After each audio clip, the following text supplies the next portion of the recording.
In Washington, the big news of the week remains the investigations into Russia's meddling in our election and the reciprocal role played by the Trump people. Here are the latest headlines. The Financial Times reports that the FBI is setting up a special section based here in Washington to coordinate its investigation.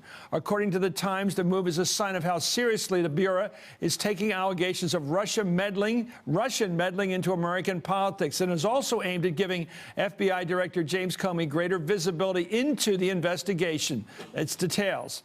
There will be more than 20 dedicated agents working on the investigation. They will brief Comey on a weekly basis. Meanwhile, NBC News has confirmed that bombshell Washington Post report that the United Arab Emirates arranged a secret meeting in January, a week before the inauguration, between Blackwater founder Eric Prince and a Russian close to President Vladimir Putin as part of an apparent effort to establish a back-channel line of communication between Moscow and President-elect Donald Trump.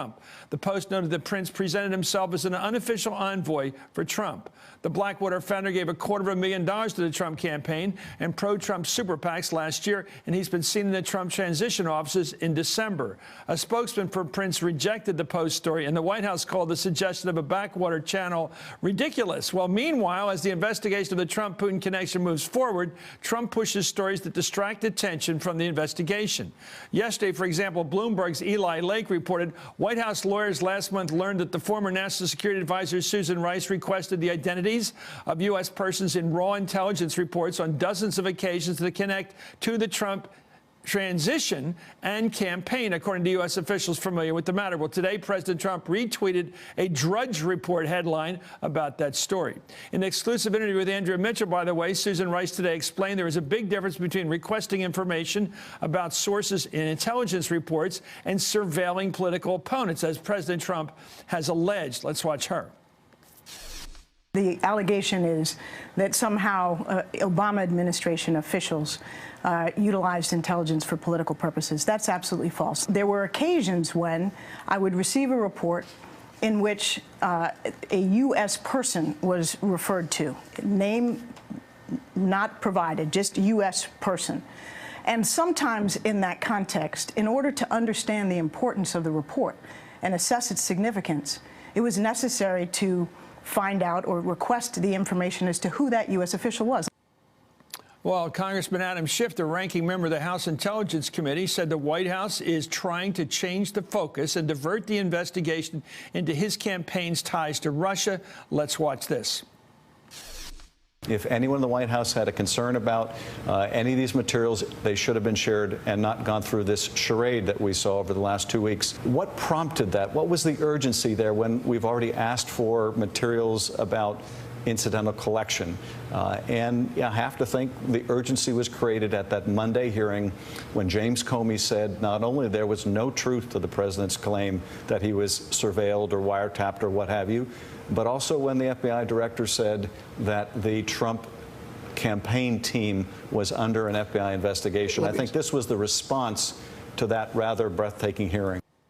Well, Congressman Denny Heck of Washington State is a member of the House Intelligence Committee. Simon Marks is the chief correspondent for the Feature Story News, and David Cornyn is Washington bureau chief for Mother Jones. Congressman, let me ask you about this. What do you make of this investigation, and now the fact that Comey, the FBI director, is really kind of focusing attention, creating a special section to go into what happened between Russia and the Trump people? So one former FBI agent indicated that this represents a surge in resources. Anybody associated with the Trump orbit that was involved in Russia, financial entanglements, probably was calling their lawyer today, Chris. That's what I make of it. Let me ask you about this other latest bombshell story, that there was a meeting 9 days before inauguration between the Blackwater founder, who's the brother of the person, Betsy DeVos, of course, who was named by Trump to be Secretary of Education. Her brother, the guy who met over in the Seychelles with the Putin guy, gave a ton of money to Trump. What is a huge backer of a presidential candidate who has already become a president-elect doing fishing out there, putting together relations with Russia? I don't know whether it's illegal, but it certainly suggests more entanglement between the Trump folks and the Putin folks. Chris, there's so much smoke here. Every smoke alarm in the house is going off. There's so much smoke here, you can't see a foot in front of your face. Listen, this thing is taking on its life of its own. It's gathering speed. It's the Senate. It's the FBI with new resources. And by the way, I have it by word tonight that the House is going to get its investigation back on track. The chair and the ranking member, I believe, are near agreement on a witness list so we can enter the auction. And as I have said all along, I wouldn't be the slightest bit surprised if there aren't also some local prosecutors looking into some things like this. Is the chairman of your committee his own man?